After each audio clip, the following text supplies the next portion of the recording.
वो हत्यारे अभी भी खुले घूम रहे हैं।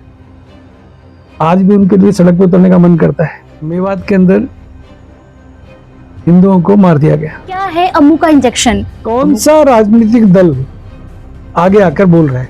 तो वक्फ बोर्ड के अंदर बैठे हुए लोग देश विरोधी लोग हैं। करनी सेना चुप बैठेगी? कम से कम हमारे खून में तो भैया अभी गर्मी है। ऐसा कानून है? बॉलीवुड के स्टार के लिए अलग कानून, गरीब के लिए अलग कानून। भी राजनीतिक व्यक्ति बनने के लिए बहुत सारे गुण चाहिए। झूठ बोलना आना चाहिए, बेईमानी आनी चाहिए, मक्कारी आनी चाहिए। जिसके प्रधानमंत्री से प्यार है, मैं माननीय अटल बिहारी वाजपेयी जी के साथ भी रहा हूँ। सरकार हरियाणा में लगातार तीसरी बार आना और नायब सिंह सैनी जैसे एक आम परिवार के व्यक्ति का मुख्यमंत्री बनना, ये बहुत बड़ी बात है। संवाद के नए मंच यानी सत्ता टॉक्स पे मैं राशिका आप सभी का स्वागत करती हूँ। आज जो हमारे साथ मेहमान है किसी परिचय के मोहताज नहीं है, करनी सेना के राष्ट्रीय अध्यक्ष सूरजपाल अम्मू जी का हम बहुत बहुत स्वागत करते हैं। और सर बहुत बहुत शुक्रिया इतने लंबे जहद के बाद समय देने के लिए। मेरी खुशकिस्मती है कि मैं सत्ता टॉक की टीम के साथ बैठा हूँ। नहीं, हमारी खुशकिस्मती है कि आपने हमेशा टाइम दिया। बहुत लंबा समय था आपका। हम पॉडकास्ट, हम नहीं पूरी दुनिया जानना चाहती थी कि अम्मू पॉडकास्ट कब कर रहे हैं। मैं आपको सच बताऊं, ये पॉडकास्ट में मेरा पहला इंटरव्यू है। पॉडकास्ट हमारा सौभाग्य है ये। पॉडकास्ट में सुनता हूँ, देखता हूँ, आजकल ऐड वगैरह बहुत आ रही है। बिल्कुल। और पॉडकास्ट पे मेरे आगे भी इतना सुंदर सा माइक हो, आप जैसी एंकर हो, थैंक यू सो मच, अमन जैसे मित्र हो और आप लोग सब हो, तो मुझे अच्छा लगा आप लोगों के साथ में बात कर रहा हूँ। बिल्कुल। पहले सवाल सबसे, सूरजपाल अम्मू कौन है? सूरजपाल अम्मू हिंदुस्तान का एक नागरिक है। सूरजपाल अम्मू इस देश का सच्चा सिपाही है। मैं क्या कहूँ, सूरजपाल अम्मू राष्ट्रभक्त है। बिल्कुल। सूरजपाल अम्मू शायद वो नहीं जो हर मुद्दे पे सड़क पे उतर जाता है, नारे लगाता है, पुलिस से नहीं डरता, फिर वो कौन है अम्मू? मैं उतरा ना, मैं सुशांत राजपूत का जब मृत्यु हुई जी, तो मैं उसके लिए सड़कों पर उतरा, पूरे देश भर में उतरा। और पहला व्यक्ति हूँ जिसके ऊपर डिजास्टर मैनेजमेंट का एक मुकदमा दर्ज हुआ दिल्ली के अंदर। मुझे याद है 16 अगस्त को मैं दिल्ली में सुशांत राजपूत के लिए न्याय मांग रहा था। और उनके लिए जब मैं न्याय मांग रहा था तो कोरोना काल था। तो मुझे डिजास्टर मैनेजमेंट के मुकदमे पे मुझे और मेरी टीम को पकड़ा गया, करनी सेना के लोगों को। सूरजपाल अम्मू सड़कों पर उतरा है इस हिंदुस्तान के संविधान की रक्षा करने के लिए। सूरजपाल अम्मू सड़कों पर उतरा है जब दिल्ली की बेटियों के साथ अत्याचार हुआ, निर्भया कांड हुआ, गुड़गांव के अंदर अनेक मुद्दों पर सूरजपाल अम्मू सड़कों पर उतरा है। सूरजपाल अम्मू सड़कों पर उतरा है जब इस देश के अंदर गो हत्यारों को पकड़ने में पुलिस अक्षम रहती है। गो हत्यारे अभी भी खुले घूम रहे हैं। आज भी उनके लिए सड़क पर उतरने का मन करता है, परंतु आज भी गाय की हत्या हो रही है। उन मुद्दों को लेकर हम मुखर रहते हैं। सूरजपाल अम्मू सड़कों पर उतरा जब मेवात के अंदर हिंदुओं को मार दिया गया। जब जलाभिषेक के लिए गए थे ना। जी बिल्कुल। परंतु उसके बाद क्या, वही ढाक के 3 पद। तो मुद्दे बहुत सारे हैं, उनके लिए सड़कों पर उतरना एक जागरूक हिंदुस्तानी की ड्यूटी है, दायित्व है, और मैं उसको निभाने का प्रयास करता हूँ। बिल्कुल। लेकिन आपके इसी बोल को कहा जाता है कि आपके बोल जो है वो अच्छे नहीं है, आप लोगों को भड़काने का काम करते हैं। इस तरह की बयानबाजियां मीडिया में तमाम जगह आती रहती हैं। जिन लोगों को मेरी भाषा अच्छी लगती है वो मुझे प्यार करते हैं। जिनको मेरे इंजेक्शन से दर्द होता है, उनको तकलीफ होती है, उनको मेरी भाषा बुरी लगती है। अच्छा, क्या है अम्मू का इंजेक्शन? अम्मू का इंजेक्शन है जो मेरे देश के विरुद्ध, मेरे हिंदुस्तानियों के विरुद्ध, इस देश का नमक खाने वाले, नमक हरामी करने वालों के विरुद्ध सूरजपाल अम्मू के शब्द कड़वे हो सकते हैं। मैं स्पष्ट तौर पे कह रहा हूं, आज बांग्लादेश के अंदर हिंदुओं के ऊपर अत्याचार हो रहे हैं। कौन सा राजनीतिक दल आगे आकर बोल रहा है? संघ के स्वयंसेवक बोल रहे हैं, विश्व हिंदू परिषद बोल रहे हैं, करनी सेना बोल रही है, और कुछ हिंदू संगठन बोल रहे हैं। क्या भारत सरकार में किसी मंत्री ने वो मुझे बयान दिखा दें, ले दे के एक दो हैं वो बिहार के मंत्री हैं, वो बोलते रहते हैं, उनको कोई सीरियस लेता नहीं है। परंतु जब बांग्लादेश के अंदर रहने वाले लाखों करोड़ों हिंदुओं की जान खतरे में, उनके व्यापार को हानि पहुंचा दी गई, उनकी दुकानें लूट ली गई, उनकी फैक्ट्रियों में आग लगा दी गई, और राधा ये कौन से हैं इस्कॉन वाले जी, उस मंदिर में आग लगाई, फिर एक और मंदिर में अभी आग लगाई है 5-7 दिन पहले। क्यों नहीं बोल रहे हम लोग? क्या हम लोगों को, अगर हमारे देश के अंदर जो घुसपैठी बांग्लादेशी है, अगर हिंदुस्तानी हम जागरूक हो जाएं और उनको जूते मार मार के यहाँ से निकालना शुरू करें, तो ये काम हमें नहीं करना चाहिए, हमारी सरकार को नहीं करना चाहिए। हम क्यों नहीं कर रहे? हम एकमात्र विश्व के अंदर एक देश ऐसा है जहां पर हिंदू बाहुल्य देश अगर कोई है तो हिंदुस्तान है, भारत है। और उसी देश के अंदर हिंदू बाहुल्य हिंदू, और हिंदुओं की सरकार कही जाती है मोदी सरकार, परंतु हिंदू आज जो है चुप है। कारण क्यों हमला नहीं होता? हमने जब कश्मीर के अंदर धारा 370 हटा दी और कश्मीर के अंदर आज शांति दोबारा से कायम हो रही है, वही पाक ऑक्युपाइड कश्मीर जिसको हम पीओके बोल रहे हैं, उसको लेने की हम बात करते हैं। परंतु जहां पर मेरे लाखों करोड़ों हिंदू जिस देश के अंदर खतरे में हैं, उसको लेकर हम क्यों चुप हैं? सरकार को सख्त निर्णय लेना चाहिए, चुप नहीं बैठना चाहिए। अभी आपने देखा होगा कि वक्फ बोर्ड को लेकर काफी सरगर्मियां तेज हैं, इसको आप कैसे देखते हैं? देखो, वक्फ बोर्ड का एक बहुत बड़ा मुद्दा है जी। देश आजाद हो गया, हमने उनको पाकिस्तान दे दिया, फिर वक्फ बोर्ड क्यों? वक्फ बोर्ड को संसद में जल्द से जल्द पास करा के इन लोगों से, ये देश की संपत्ति है, भारत की संपत्ति, हिंदुस्तान की संपत्ति है, इनके हाथों से लेनी चाहिए। पहला कानून हिंदुस्तान में वक्फ बोर्ड को पावरफुल बनाने वाली कांग्रेस के लोगों से कहता हूं, भैया क्या ऐसा मामला था?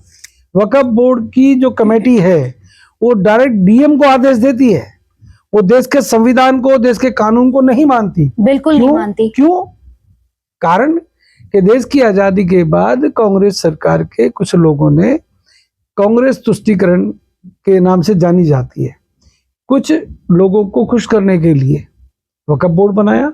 आज दिल्ली की संपत्ति, क्या मैं कहता हूँ नॉर्थ इंडिया की संपत्ति इतनी जितनी वक्फ बोर्ड के पास संपत्ति है। 2 दिन पहले की खबर है कि महाराष्ट्र में कुछ किसानों की जमीन के ऊपर उनके पास नोटिस आया कि आपकी यह जमीन है वो वक्फ बोर्ड के पास जा रही है। मैं आपको बताता हूँ, एक साउथ का बहुत बड़ा प्रसिद्ध मंदिर है, मैं उसका नाम नहीं लूंगा। नहीं, आप खुल के नाम ले सकते हैं। उस मंदिर के ऊपर भी वक्फ बोर्ड ने अपना हक जता दिया है। बिल्कुल। सूरत के अंदर नगर परिषद, नगर निगम जो भी वहां पर है सूरत के अंदर, वो कहते हैं कि ये जो नगर निगम बनी हुई है ये भी वक्फ की प्रॉपर्टी है। इसका मतलब क्या है? इसका मतलब क्या है? यानी कि जो सरकार की संपत्ति है, जिसपे सरकारी कार्यालय बना हुआ है, सूरत में तो भारतीय जनता पार्टी की सरकार है, वहां तो स्ट्रॉन्ग गवर्नमेंट है। वहां की नगर परिषद की जमीन पर भी वक्फ बोर्ड कहता है जी ये तो जमीन हमारी है। तो वक्फ बोर्ड के अंदर बैठे हुए लोग देश विरोधी लोग हैं, हिंदुस्तान का खाते हैं, हिंदुस्तान के विरुद्ध वो कार्य कर रहे हैं। वक्फ का कानून, वक्फ के जमीनों को तुरंत भारत सरकार को लेना चाहिए, या स्टेट की सरकारों को अपने उस वक्फ बोर्ड की जमीन को अपने हक में लेना चाहिए, और कानून को जल्द से जल्द पास कराकर इन लोगों के हाथ से ये सारी पावर खत्म करनी चाहिए। कारण कि उस पैसे का दुरुपयोग हो रहा है, उस पैसे का दुरुपयोग देश विरोधी कामों में लगाया जा रहा है। तो मुझे वक्फ का जो कानून है उसके अंदर बदलाव तुरंत प्रभाव से होना चाहिए। देश के गृह मंत्री से, देश के प्रधानमंत्री से मैं अनुरोध करूंगा कि इस कानून को जितना जल्दी संसद के अंदर पास करेंगे उतना ही जल्दी इस देश का भला होगा। बिल्कुल। एक सवाल और जनता जानना चाहती है, बॉलीवुड और अम्मू, ये रिश्ता क्या कहलाता है?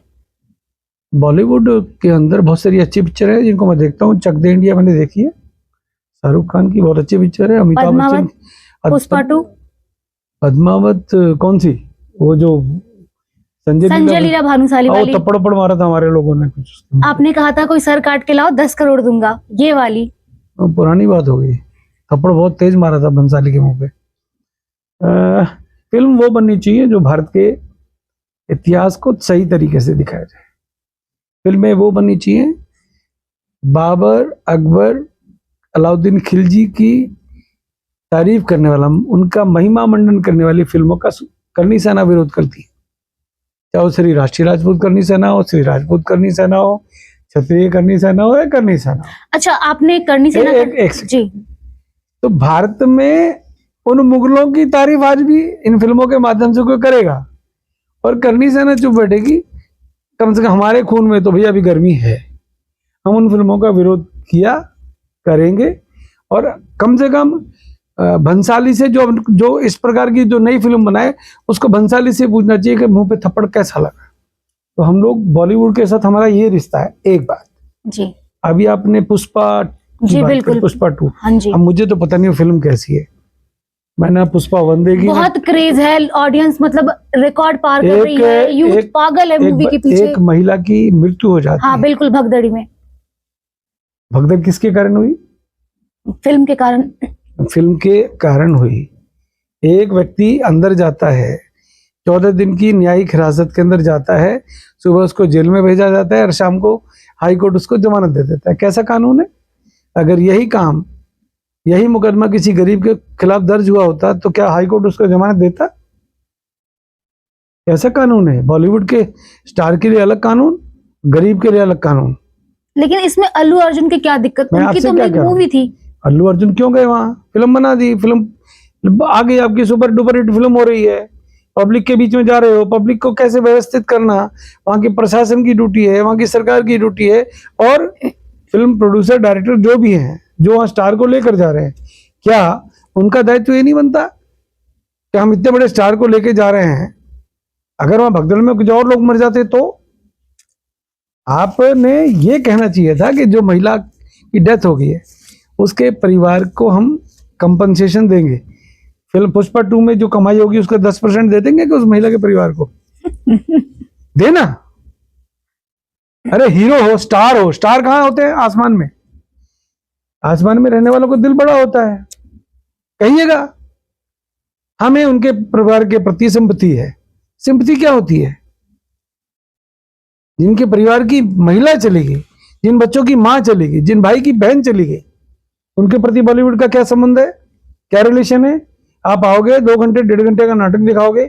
आज किस प्रकार की नेटफ्लिक्स पे और ये OTT प्लेटफॉर्म के ऊपर जिस प्रकार की फिल्में परोसी जा रही हैं, क्या बच्चों के साथ उन फिल्मों को देख सकते हैं क्या? बिल्कुल नहीं। क्या परोस रहे हैं आप? क्या ये पश्चिमी देश है क्या? कपिल शर्मा के शो पहले जब सोनी टीवी पे आते थे उनकी भाषा अलग थी, अब वो नेटफ्लिक्स पे आ गया, उनकी भाषा बदल गई। अरे कोई तो मर्यादा रखो भैया। हमारा किसी से कोई झगड़ा नहीं है। हमने कंगना रनावत के खिलाफ जब शिवसेना ने उनके विरुद्ध बोला तो हम कंगना रनावत के साथ खड़े थे। ये रिश्ता है सूरजपाल अम्मू का बॉलीवुड के साथ। एक महिला को कैसे शिवसेना धमका सकती है, उद्धव ठाकरे धमका सकते हैं। हमने सहयोग भी किया उनका, हम मदद करते हैं ना बहुत सारे लोगों की। परंतु बॉलीवुड का मतलब केवल कमाई करके उस कमाई को खा जाना, गंदी गंदी फिल्में बना के परोसना, जनता के साथ चीटिंग करना गलत है। अच्छी फिल्म बनाओ, युवाओं को रोजगार मिले, अच्छे काम मिले, अच्छी शिक्षा मिले, ऐसी फिल्में बनती है तो करनी सेना उनका समर्थन करती है। समर्थन करती है करनी सेना, अच्छी फिल्मों।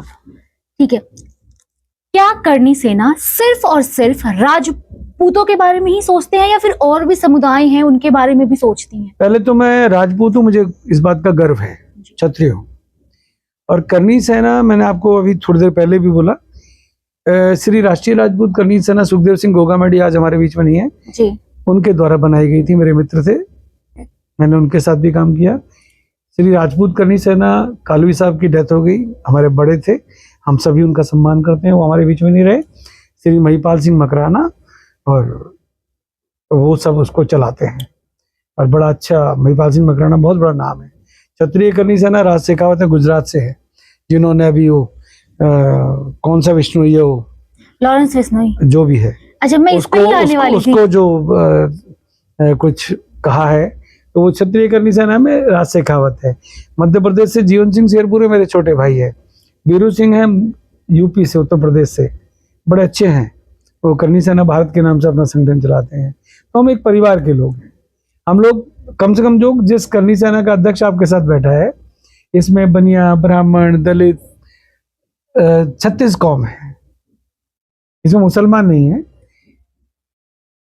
क्योंकि ये प्योर हिंदूवादी संगठन है और हम लोगों ने इसमें सभी जातियों को सम्मिलित किया हुआ है।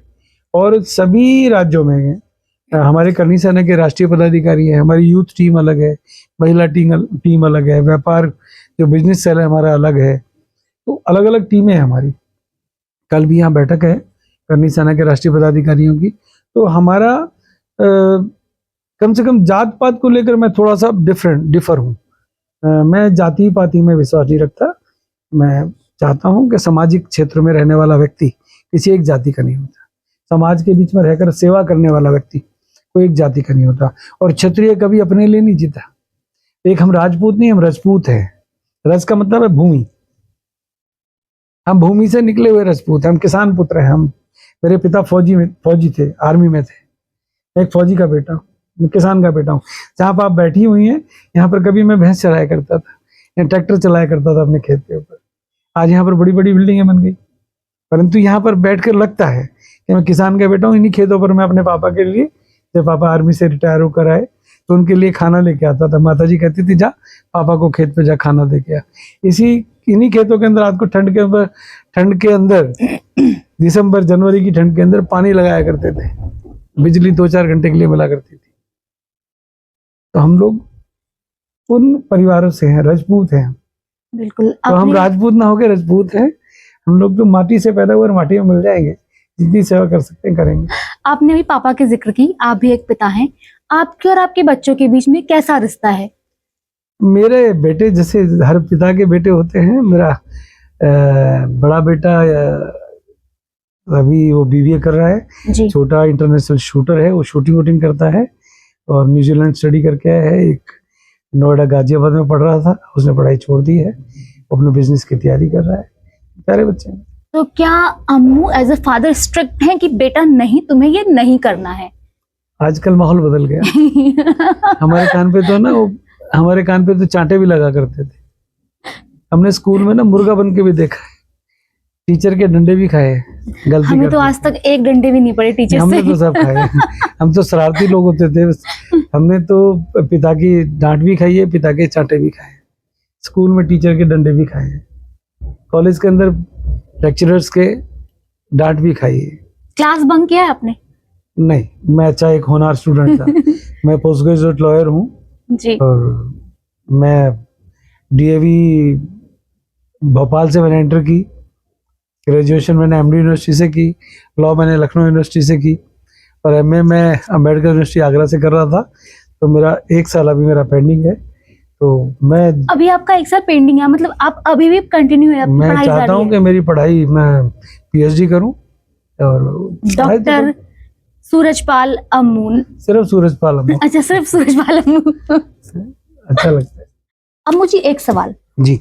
आप राजनीति में इन्वॉल्व हैं, लेकिन कभी इलेक्शन क्यों नहीं लड़ते, चुनाव क्यों नहीं लड़ते, फ्रंट फुट पे आके क्यों नहीं मैदान में खेलते? आपको किसने झूठ बोला? मैं राजनीति में नहीं हूँ। सामाजिक क्षेत्र का व्यक्ति हूँ। मैं राजनीति में हुआ करता था। भारतीय जनता पार्टी के कार्यकर्ता के रूप में मैं 35 साल काम किया।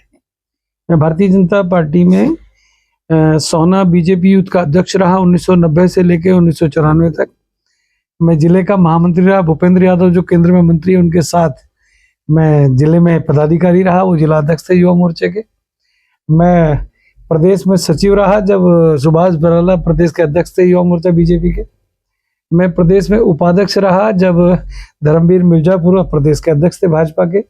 इतने सारे पदों के बावजूद आपने चुनाव क्यों नहीं लड़ा? सुनिएगा जी, अभी तो यात्रा शुरू हुई है। तो मैं शिवराज जी चौहान जी और बहन उमा भारती जब युवा मोर्चे की राष्ट्रीय अध्यक्ष थी, शिवराज जी अध्यक्ष थे, और जी किशन रेड्डी जो केंद्र में अभी मंत्री हैं और शिवराज जी भी कृषि मंत्री हैं भारत के जी। उनके साथ मैं युवा मोर्चे में रहा। मैं जेपी नड्डा साहब जब राष्ट्रीय अध्यक्ष हुआ करते थे 1989 में, उस समय मेरी जीवन की शुरुआत थी। उससे पहले मैं विद्यार्थी परिषद में था। तो मैं राष्ट्रीय स्वयंसेवक संघ में 10 वर्ष की आयु में आ गया। मैंने जीवन में शुरुआत की सामाजिक कार्यकर्ता के रूप में, फिर मैं राजनीतिक क्षेत्र में आ गया। मैं राजनीतिक व्यक्ति बन ही नहीं पाया।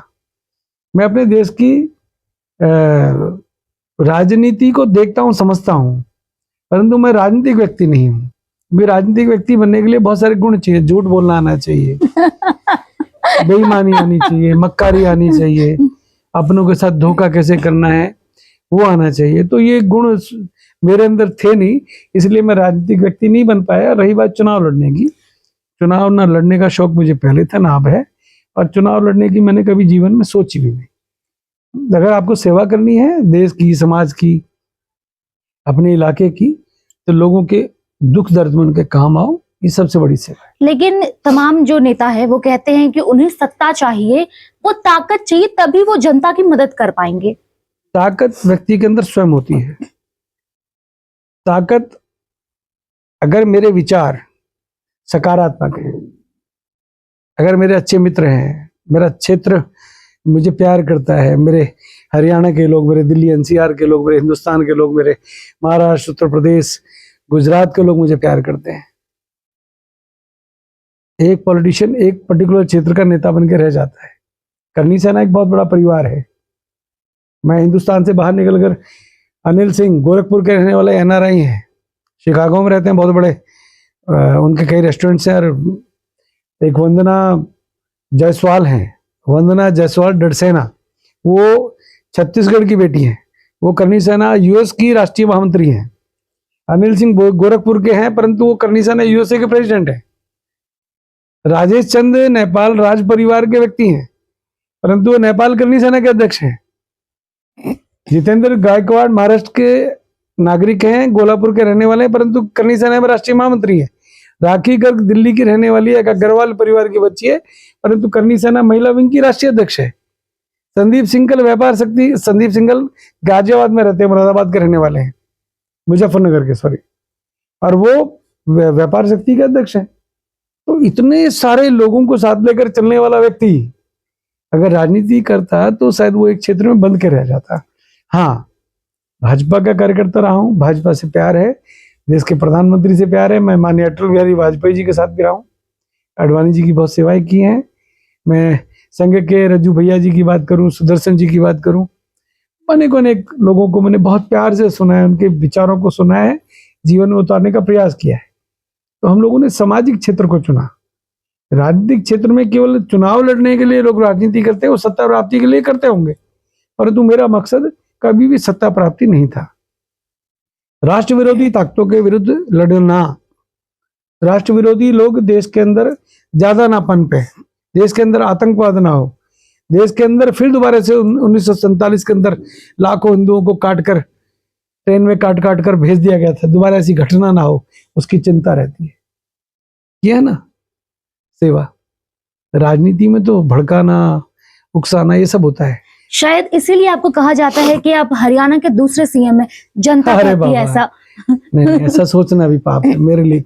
मेरे मित्र हैं नायब सैनी, बड़े प्यारे मित्र हैं, और मैंने पहले भी कहा, फिर कह रहा हूँ, नायब सैनी जैसा मुख्यमंत्री प्रदेश को मिला है, बड़े गौरव की बात है।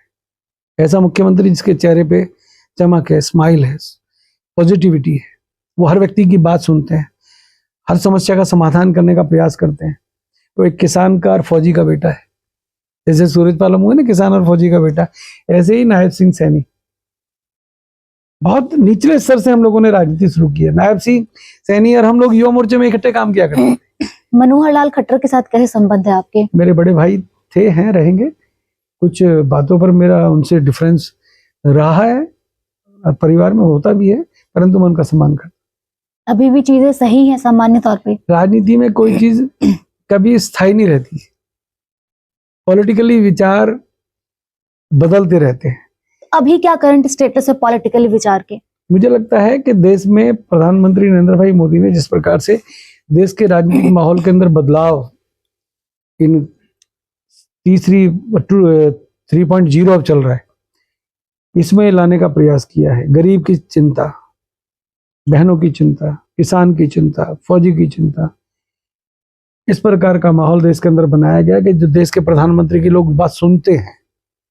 कुछ मुद्दों पर अभी और भी काम होने बाकी हैं। देश के प्रधानमंत्री और उनकी टीम बहुत अच्छी है।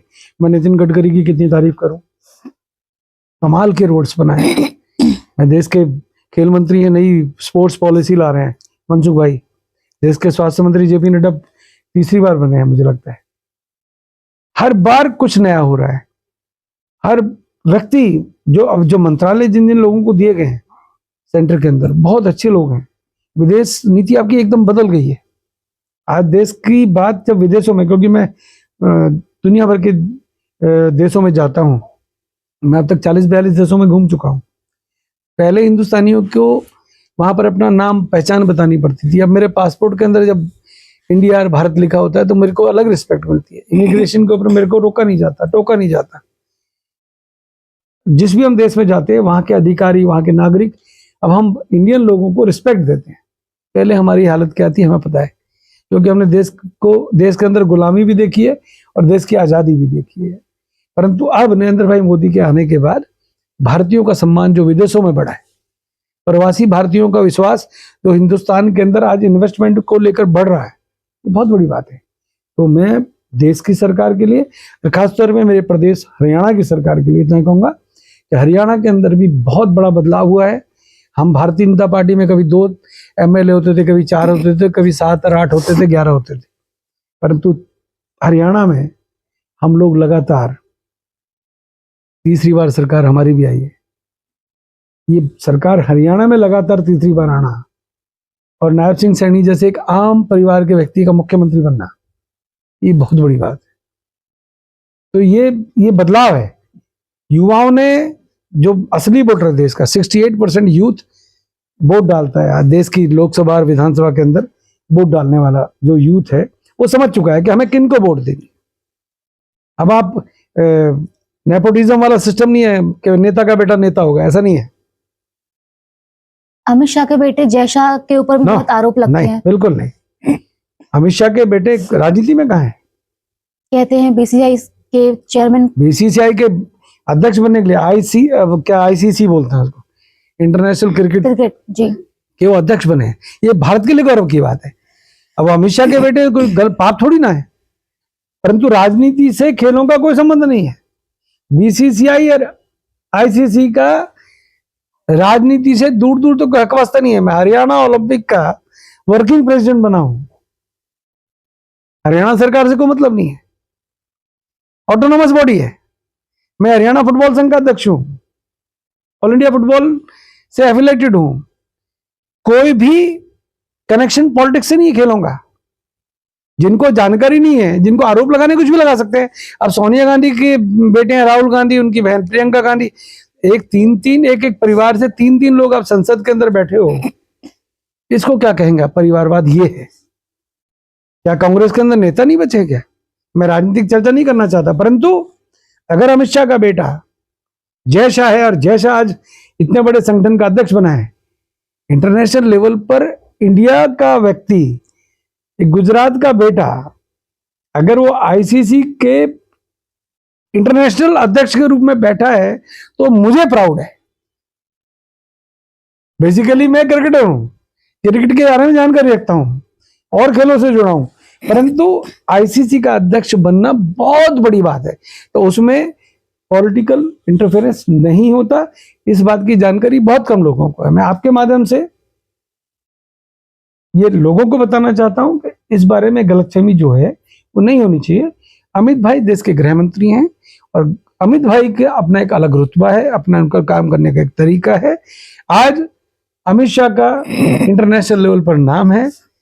मैं गर्व से कह सकता हूं, अगर सरदार वल्लभ भाई पटेल और लाल कृष्ण आडवाणी के बाद अगर देश के अंदर कोई गृह मंत्री बना है तो अमित शाह बना है। बहुत अच्छे व्यक्ति हैं और सभी का सम्मान करते हैं, देश की रक्षा करते हैं और कई टेढ़े लोगों को सीधा करने का काम भी अमित शाह। विपक्ष उन्हें तानाशाह कहता है। जो कहते हैं उनकी जानकारी कम है, वो अमित शाह है, तानाशाह नहीं। बिल्कुल। एक सवाल और लेना चाहूंगी। जी। अमूमन जब अम्मू खाली होते हैं तो क्या करते हैं? अम्मू खाली नहीं होता।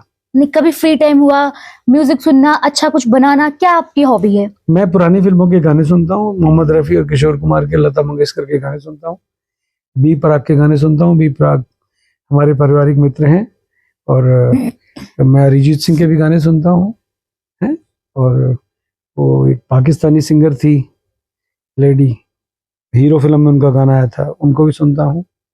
गुलाम अली साहब को भी कभी कभी सुनता हूँ। तो बहुत सारे लोग हैं, अच्छे लोग जो अच्छा गाते हैं, और संगीत से मेरा लगाव है, प्यार है। तो मैं कभी खाली नहीं होता, पहली बात। दूसरा, जब भी मैं खाली होता हूँ तो मैं अपनी, जो मेरा बर्थ प्लेस है सोना, जहाँ पर हम बैठे हुए हैं, मैं अपने बर्थ प्लेस पे आ जाता हूँ सोना में। वहाँ अपने बचपन के मित्रों को इकट्ठा करता हूँ। मन करता है गिल्ली डंडा खेलूं, कंचे खेलूं, हैं, खेत में जाके पानी लगाऊं, हैं। तो खाली रहने का मौका नहीं मिलता, सुबह से शाम तक लोगों से मिलना जुलना रहता है, और मीडिया के मित्रों से प्यार ज्यादा है तो खाली छोड़ते नहीं हैं। कभी खाली हम रहते नहीं। आपके लिए सक्सेस मंत्र क्या है? सकारात्मक सोच, ऑलवेज थिंक पॉजिटिव। अगर आप सकारात्मक विचार रखेंगे, सोचेंगे, नेगेटिविटी को आसपास ना आने दें। नेगेटिविटी आदमी को अंधकार की ओर लेके जाती है, पॉजिटिविटी आपको उजाले की ओर लेके जाती है। अगर मेरी सोच सकारात्मक है, मैं किसी के बारे में अच्छा सोचता हूँ, अच्छा उसके लिए कर सकता हूँ, तो ये सबसे अच्छा मंत्र है। व्यक्ति को आगे बढ़ने के लिए हमेशा पॉजिटिव सोच रखनी चाहिए, सकारात्मक सोच रखनी चाहिए। इससे बड़ा कोई मंत्र बाबाओं के पास नहीं है। मैं आजकल देख रहा हूँ सोशल मीडिया पे बाबाओं की दुकान बहुत ज्यादा चल रही है। अच्छा, कौन कौन से बाबाओं को आप फॉलो कर रहे हैं और मैं देख रहे हैं? अभी इस विषय को बदलना नहीं चाहता, परंतु नहीं बता दें कौन कौन से बाबा हैं? बाबाओं से ना हाथ की लकीरें बदलेंगी, ना आपकी किस्मत बदलेगी। अंधकार में ना जाए। आपकी सोच, आपकी मेहनत, आपके माँ बाप के प्रति आपकी श्रद्धा, ये हमेशा आपको, उनका आशीर्वाद आपको आगे लेके जाएगा। चलिए, आपने बहुत सही कहा। कुछ लोग हैं जिनका नाम लूंगी, आप वो क्या उनसे आप सीखते हैं? आपने नरेंद्र मोदी के बारे में पहले ही कहा है, कुछ ऐसे नाम मैंने जो उनके लाए थे आपने पहले ही वो रिवील कर दिया, लेकिन फिर भी मैं जानना चाहूंगी आप नरेंद्र मोदी जी से क्या सीखते हैं? नरेंद्र भाई मोदी के साथ मैं 1994-95 से उनके साथ, जब वो हरियाणा के प्रभारी थे, वो 5 राज्यों के प्रभारी थे, पंजाब, हरियाणा, हिमाचल, जम्मू कश्मीर और हरियाणा, दिल्ली। तो नरेंद्र भाई मोदी के साथ मुझे सौभाग्य मिला, उनको अपनी गाड़ी में, मैं खुद ड्राइव करता था, नरेंद्र भाई साथ बैठते थे, हम दिल्ली से उनको लेके आते थे। कैसे थे नरेंद्र मोदी साहब उस टाइम में? अभी भी प्यारे हैं, उस समय भी प्यारे थे। संगठन का व्यक्ति हमेशा प्यारा रहता है। नरेंद्र भाई मोदी ने बहुत मेहनत की है संगठन में, और संगठन को, भारतीय जनता पार्टी को नीचे से ऊपर तक लाने के लिए नरेंद्र भाई मोदी जैसे और बहुत सारे नरेंद्र मोदी भारतीय जनता पार्टी के अंदर, संघ परिवार के अंदर हैं। तो नरेंद्र भाई मोदी के अंदर संघ विचारधारा के व्यक्ति हैं।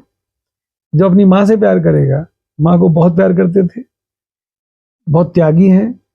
जमीन पे सुला दिया, जमीन पे सो गए, दाल से रोटी खिला दी तो हमने दाल से रोटी। लेकिन फिर उनके कपड़ों पे सवाल उठते हैं कि उनके कपड़े बड़े महंगे होते हैं। अब जिनको तकलीफ होते रहे, कपड़े पहनेंगे हम तो। अब सूरज पलम्बू के कपड़े जयपुर से सिल के आते हैं, अब सामने वाले को तकलीफ होती है तो होती रहे, क्या फर्क पड़ता है। नरेंद्र भाई मोदी कहते हैं बात वो गरीबी की करते हैं और पहनते हैं महंगे कपड़े। मतलब देश का प्रधानमंत्री अच्छे कपड़े ना पहने, वाह, ये ऐसे कैसे हो सकता है?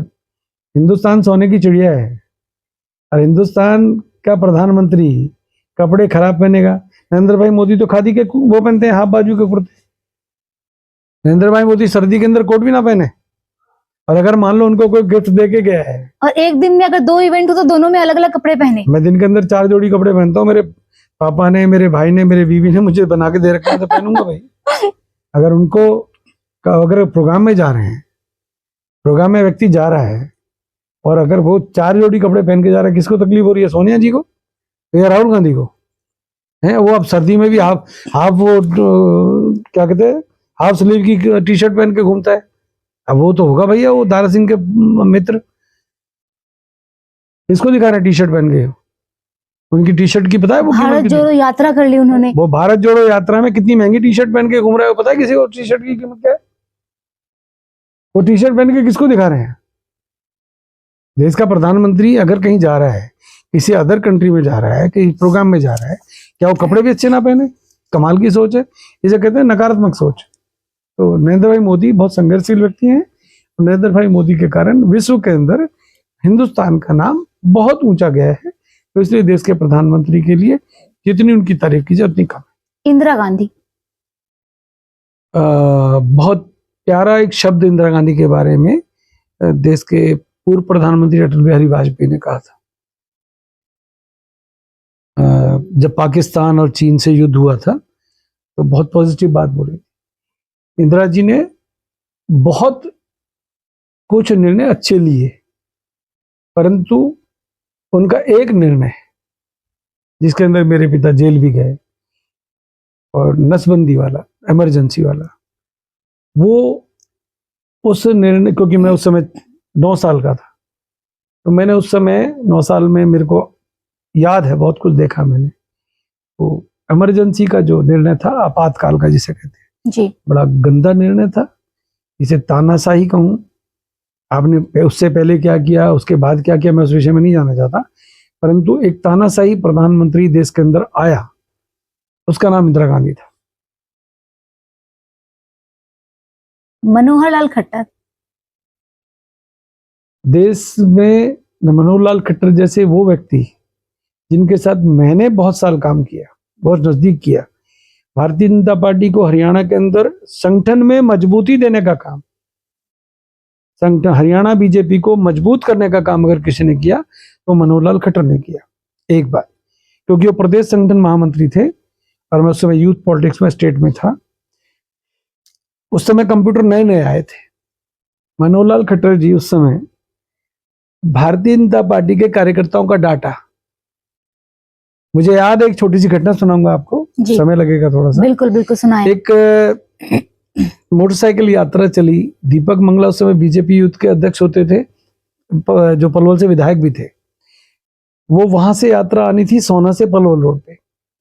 तो कितने किलोमीटर पर यात्रा आएगी, कितने किलोमीटर के बाद रुकेगी, कौन उसका वेलकम करेगा, किसके यहाँ चाय होगी, कौन माला लेके आएगा, सोना में कहाँ रुकेगी, भौंसी में कहाँ रुकेगी, गुड़गांव में कहाँ वेलकम होगा, उनकी भी planning Manohar Lal ji micro level पर करते थे।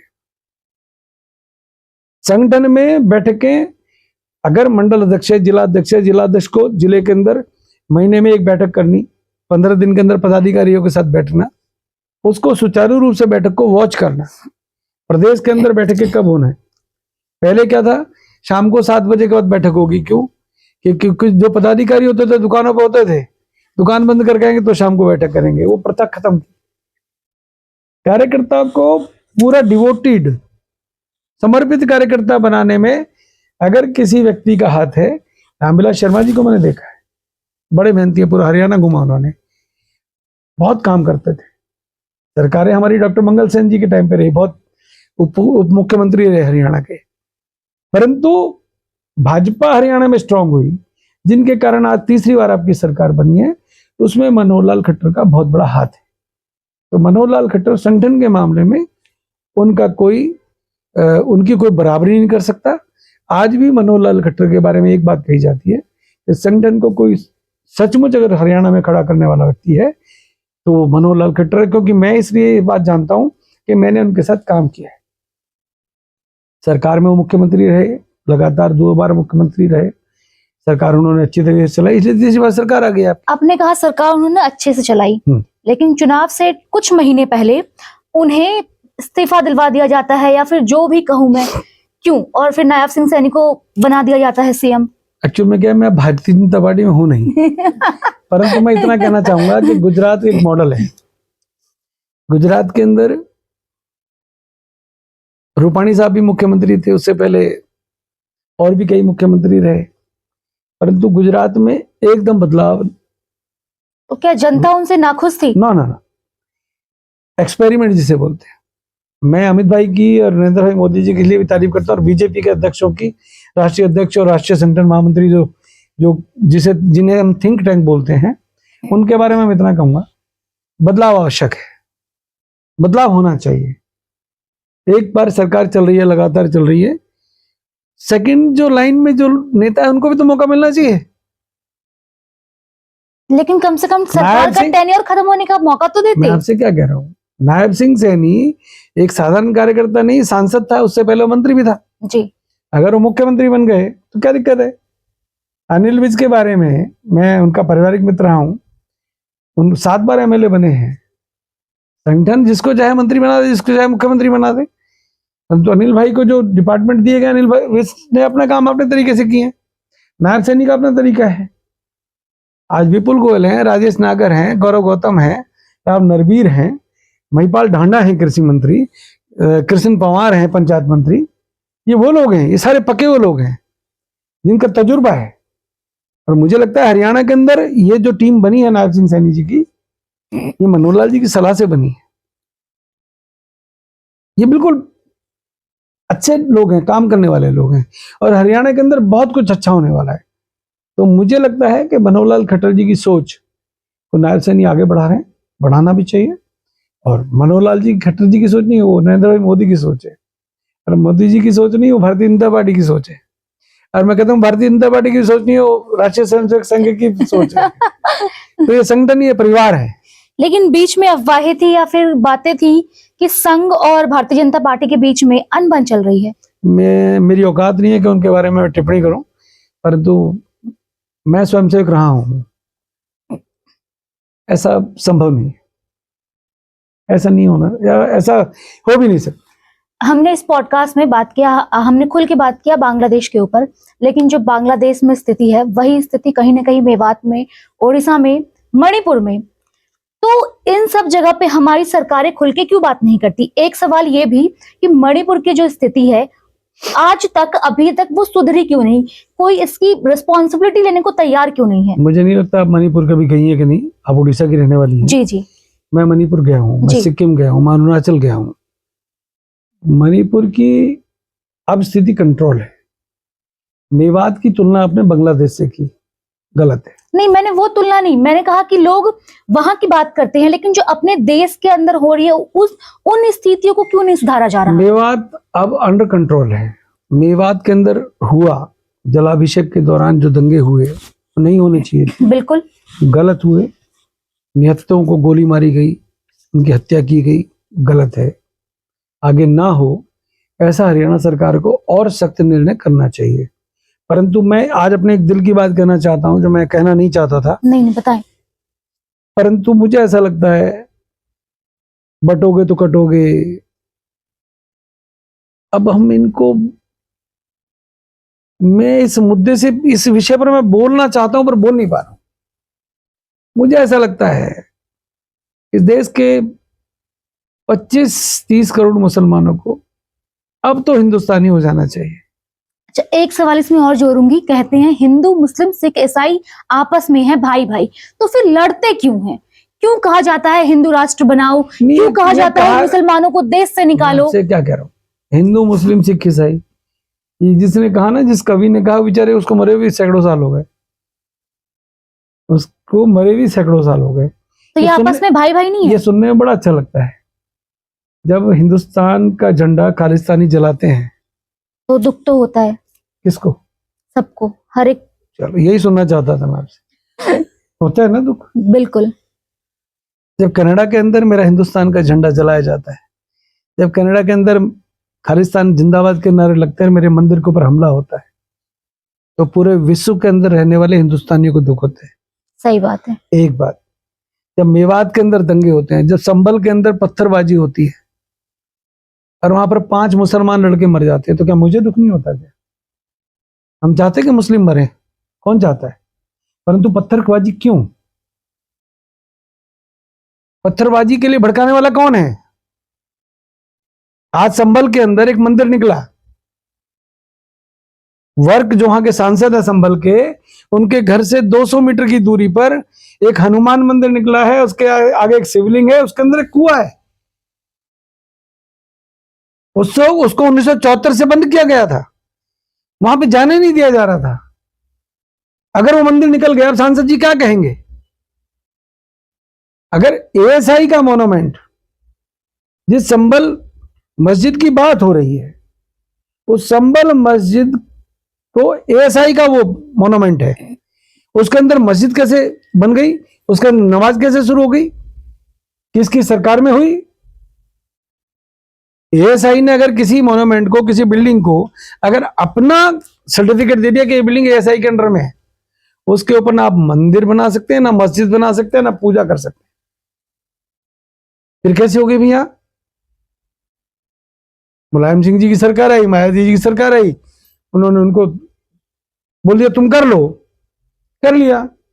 अगर अब योगी आदित्यनाथ की सरकार में एएसआई के लोगों को उस मस्जिद के अंदर जाना है तो उनको परमिशन लेनी पड़ेगी, किसकी भाई?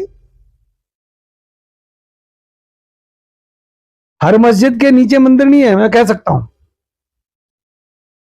क्या अजमेर के अंदर जो दरगाह है जिसकी बात करते हो आप जी, जिस किसी संगठन में सुप्रीम कोर्ट ने, पता नहीं कौन से कोर्ट में उसने हिंदू सेना को है उसमें जिसने एप्लीकेशन लगाई है, क्या उस दरगाह के अंदर देश के प्रधानमंत्री ने अपनी चादर नहीं भेजी?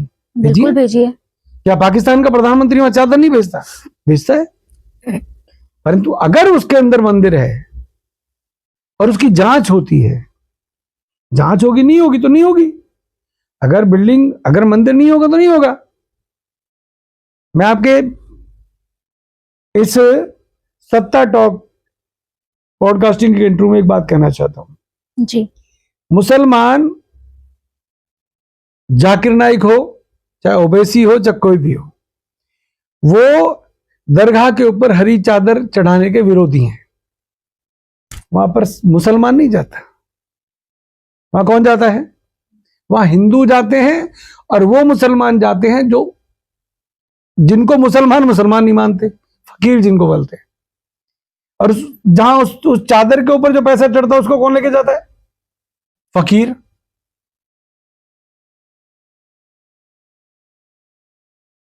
जब तुम उसको मानते ही नहीं हो, किसको? दरगाह को, जी, पीर को। आप पैगंबर को मानते हो, हम भी आपके पैगंबर का सम्मान करते हैं, हमें कोई दिक्कत नहीं है, हम सभी धर्मों का सम्मान करते हैं। परंतु हर सड़क के बराबर में आपने पीर बना दी। कौन था भाई? क्यों बना रहे हो भाई? मौलाना साहब क्यों नहीं बोलते उस समय? क्यों फतवा जारी क्यों नहीं होता? क्या आप हर 3 किलोमीटर के बाद एक पीर बना देंगे, उसके ऊपर हरी चादर डाल देंगे? कौन लोग हैं? कौन लोग हैं जो देश के अंदर इस प्रकार से? हम भी मनाना शुरू कर दें क्या हाईवे के ऊपर मंदिर? हमारे तो मंदिरों को तोड़ रहे हो आप। दिल्ली के अंदर केजरीवाल ने तोड़वा दिया, राजस्थान के अंदर कांग्रेस की सरकार में गहलोत साहब ने तोड़वा दिया। सरेआम हमको गालियां दी जाती हैं, हिंदुओं को अपमानित किया जाता है, हमारी बहन बेटियों को अपमानित किया जाता है। लव जिहाद तुम करते हो। हम अपनी बात भी ना बोलें, अपनी बहन बेटियों के सम्मान की रक्षा भी ना करें, उनको समझाएं भी ना। जिस गाय को हम माता कहते हैं उसकी रक्षा के लिए हम ट्रकों की जांच भी ना कराएं, और हमारा कोई बच्चा बोले तो उसको जेल में डाल दो। विषय यह है कि तुम हिंदुस्तान में रहते हो, हिंदुस्तान के नागरिक हो, तो बांग्लादेशी घुसपैठियों को नागरिकता क्यों मिले? दिल्ली विधानसभा के अंदर बांग्लादेशी घुसपैठियों की वोट क्यों ना कटे? विषय यह है। उनको आधार कार्ड भी बन गए, उनके वोटर आईडी कार्ड भी बन गए। इसका मतलब तो हमारे हिंदुस्तान के तो पक्के नागरिक बन गए। हमारे अपनों को तो वोट डालने को नहीं मिलती, और उनके केजरीवाल साहब नकली वोट बनवा रहे हैं। तो ये बड़े गंभीर विषय है। लेकिन दिल्ली तो ऐसा कहते हैं केंद्र प्रशासित राज्य है, वहां सब कुछ एलजी और केंद्र के पास है। एलजी और केंद्र क्या करेगा साहब? जब आप आधार कार्ड नकली बनवा लोगे, आधार कार्ड के व्याप आपकी वोट बन जाएगी। अब एलजी हर एक के व्यक्ति करोड़ों वोट हैं दिल्ली के अंदर, और बनवाने वाले कौन है? वही लोग हैं जो सत्ता में पिछले 10-15 सालों से, 15 साल कांग्रेस ने राज किया, अब केजरीवाल राज कर रहा है। दिल्ली के अंदर क्या घुसपैठिए नहीं है? गुड़गांव के अंदर क्या बांग्लादेशी घुसपैठिए नहीं है? भैया इनका इलाज करो, चाहे कोई भी करे।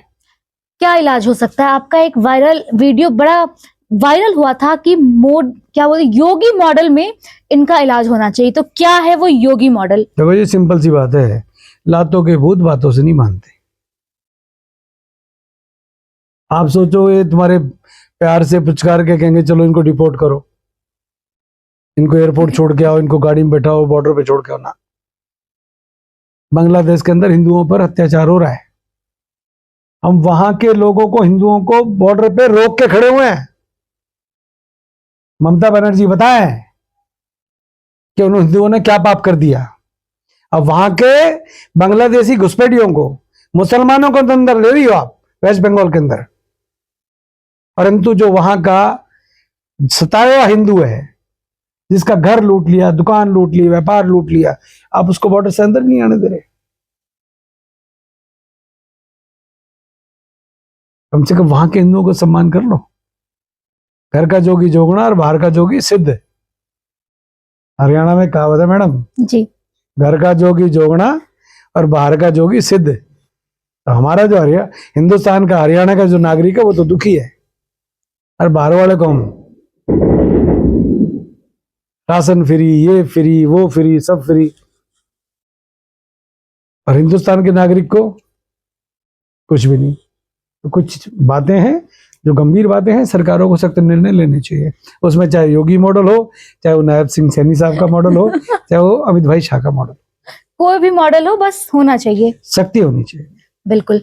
अच्छा, आप इतने दबंग पर्सनालिटी वाले नेता हैं, देखता हूं। आपको धमकियां तो बहुत आती होंगी। हाँ, अभी आए हुए हैं, मेरे मोबाइल पे भरे पड़े हैं। एक दिन में कहीं 5-7 कॉल तो आ जाती है, इंटरनेशनल कॉल। अच्छा, कैसी धमकी आती है और डर लगता है आपको? जिसकी भी धमकी आती है मैं उसको आई लव यू बोल देता हूँ। मैं और कुछ बोलता ही नहीं। अब मैं, क्योंकि ना मेरे को तो हरियाणा सरकार ने सुरक्षा दे रखी है, थैंक यू। मैंने कहा भैया मुझसे धमकी, मैं जैसा हूँ वैसे ही रहने वाला हूँ। हाँ, मैं स्पष्ट कर दूं, मैं ना किसी धर्म के विरुद्ध था ना हूँ, मैं सभी धर्मों का सम्मान करता हूँ, परंतु मेरे धर्म की रक्षा के लिए मैं प्राण भी दे सकता हूँ, ये तय है। पहली बार आपको धमकी कब मिली थी? धमकी ऐसा है जो धमकी देने वाले लोग होता है ना, पहला धमकी की उसमें आप शायद डर भी लगा हो, या फिर नहीं, शुरुआत से ही अम्मू ऐसे थे कि अरे ऐसी की तैसी। सोना में एक श्री स्वर्ग आश्रम सेवा समिति है जी, मैं उसका 27 साल से अध्यक्ष हूँ। जी। मैंने बड़े बड़े अमीरों को, किसान को, फौजियों को, शहीदों को आते हुए देखा है उसमें। कोरोना के अंदर मैंने बाप को बेटे की अर्थी हाथ नहीं लग, बाप की बिल्कुल। अर्थी को बेटा हाथ नहीं लगाता था। बिल्कुल मैंने सही वो बात समय है। भी देखा है। माँ से बेटा दूर हो गया, भाई से बहन दूर हो गई, मैंने वो वक्त भी देखा है। तो मरना तो सबको एक बार है। डर के मरने वाला व्यक्ति डरपोक होता है। हम तो निडर लोग हैं, शमशान के अध्यक्ष हैं। खाली हाथ आए थे, खाली हाथ जाएंगे। डराने वालों को सिर्फ इतना कहना चाहता हूँ, सामने मत आ जाना गलती से। तो इसलिए डराने वाले जो हैं, धमकी देने वाले लोग हैं, वो, मैं ये अनपार्लियामेंट्री लैंग्वेज यूज नहीं करना चाहता। गीदड़ों के डरने से शेर दौड़ा नहीं करते, भागा नहीं करते। हम लोग तो हम तो जंगली शेर है। गलती से सामने कोई आ गया है, हमने तो लॉरेंस बिश्नोई को भी कह दिया था, सुखदेव सिंह गोगामेडी की हत्या में आपका हाथ है, गलत पंगा ले लिया। राज शेखावत ने भी कहा है ऐसा नहीं करना चाहिए। ये सलमान खान की टीम नहीं है, ये करनी सेना वाले हैं। क्या करने वाली है करनी सेना इसको लेकर? सारी बातें आपको बता दूंगा तो मैं क्या करूंगा। मेरी टीआरपी बढ़ जाएगी ना, व्यूज आए। अब बात समझिए, मेरे इंटरव्यू से अपना आप टीआरपी बढ़ेगी आपकी चिंता। ठीक है, थैंक यू सो चलिए, much. Thank you so much. तो आपने सुना, अम्मू वो हैं जो धमकी मिलने पे आई लव यू लिखते हैं, वो है जो हर किसी के लिए खड़े होते हैं, वो सच है अम्मू। आज तक इनका ये रूप, ये हमारे साथ पहला पॉडकास्ट था, किसी ने नहीं देखा और आपने देखा, तो मैं अम्मू जी से ये बोलूंगी कि आप एक बार जनता को बोले कि ज्यादा से सब्सक्राइब करें, शेयर करें, लाइक करें, और हम जल्दी से वायरल हो जाए। आपका शो का नाम था सत्ता टॉक। सत्ता टॉक जी। अब ये जो सत्ता में नहीं है उससे टॉक कर रहा है। तो भैया आप गलती से बगैर सत्ता वाले व्यक्ति का ये शो जरूर देखिए। पर मुझे इतना पता है, ये टीम, अमन की टीम हो, अजय की टीम हो, मेरी छोटी बहन की टीम हो, आप लोगों की टीम बहुत अच्छी है। राशिका, आप लोग आगे बढ़े, तरक्की करें। आपका जी सर, बहुत पॉडकास्ट बहुत धन्यवाद। परंतु अच्छे इंटरव्यू दिखाना आपकी ड्यूटी है। अच्छे बिल्कुल लोगों सही को, बात है। मैं तो नालायक सा व्यक्ति हूँ, नहीं नहीं सर, बिल्कुल नहीं। परंतु आपका जो ये जो विचार, जो आपसे मैं बात कर रहा हूँ, मैंने पहली बार किसी चैनल पर दिल खोल कर बात की है। एक हालांकि मेरे- आपने पूरा दिल नहीं खोला है, थोड़ा कमी। कोई बात नहीं, अगले वाले शो में अगले महीने कर लेंगे। बिल्कुल बिल्कुल। ठीक है ना? हाँ, तो मुझे बड़ा अच्छा लगा। सरसों के खेतों में आपने कहा है, हाँ, सरसों की अभी लहला रही है हमारे हाँ। खेतों में सरसों। लेकिन अगले महीने तक सरसों रहेगी। आप आ जाओ, इंटरव्यू अभी रिकॉर्ड कर लेना, बाद में दिखा देना। हाँ चलो फिर कर लेंगे। ठीक है, थैंक यू सो मच। जी थैंक यू सो मच।